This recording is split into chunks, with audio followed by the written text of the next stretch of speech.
2시간에서 5일간의, 그래서 가장 잠복기가 그나마 짧은 거죠.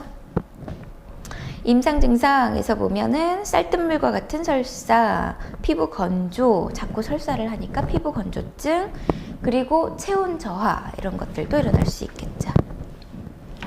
자, 급성 회백수염이라고 하는 회백수염은 소아마비 바이러스예요. 소아마비 바이러스, 즉 폴리오 바이러스예요. 얘는 바이러스입니다. 나머지는 요 아메바는 원충류겠지만 나머지 1, 2, 3, 5번까지는 세균이었죠. 얘는 원충류죠. 이 아메바 자체가 충이죠.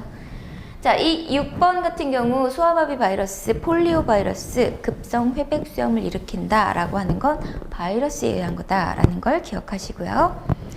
역시나 환자가 설사했거나 구토물 이런 것들을 통해서 바이러스가 나오면 그 바이러스가 공기 중에도 떠날 수 있고 어디에 묻을 수도 있고 그걸 내가 만지면 또 나에게 전염될 수 있다라는 거죠.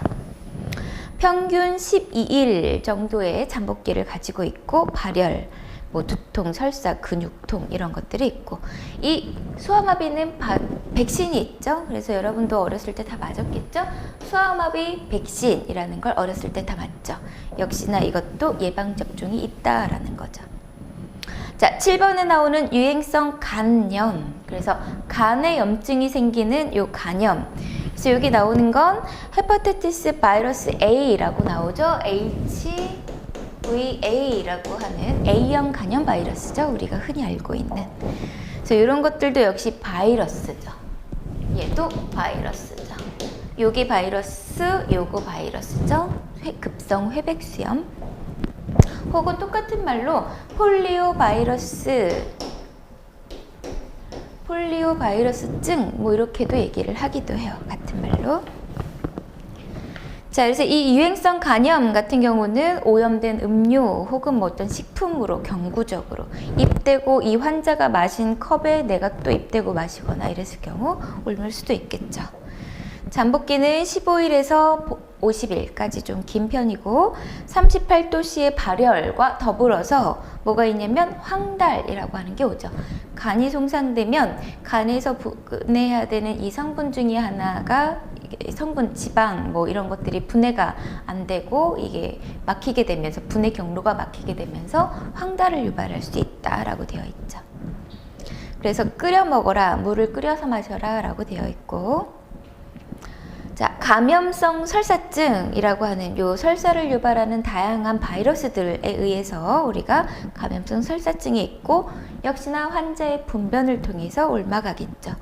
그래서 또 오염된 물, 환자의 분변을 통해서 경구적으로 감염. 잠복기는 2일에서 3일 정도가 되겠고, 복부펜만이나 아니면 식욕부진, 수양성 설사 이런 것들이 있죠. 굉장히 많이 하죠. 5회에서 20회 정도의, 하루에 20회 정도의 설사를 할 수 있다라는 거죠.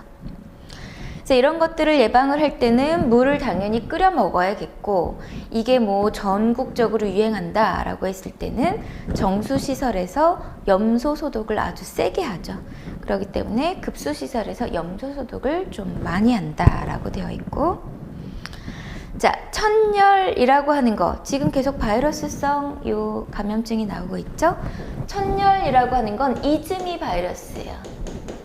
이즈미 증세를 유발시키는 이즈미 바이러스에 의한 천열이 되겠고, 얘도 역시나 열이라고 나왔으니까 증상은 열, 발열이 되겠고, 얘도 이즈미 바이러스라고 하는 바이러스예요. 바이러스가 원인균이고, 역시나 식품이나 음료수가 오염이 돼서 증상이 유발이 되겠고, 잠복기는 2일에서 10일, 그리고 증상으로는 발열이 되겠죠. 40도씨의 고열.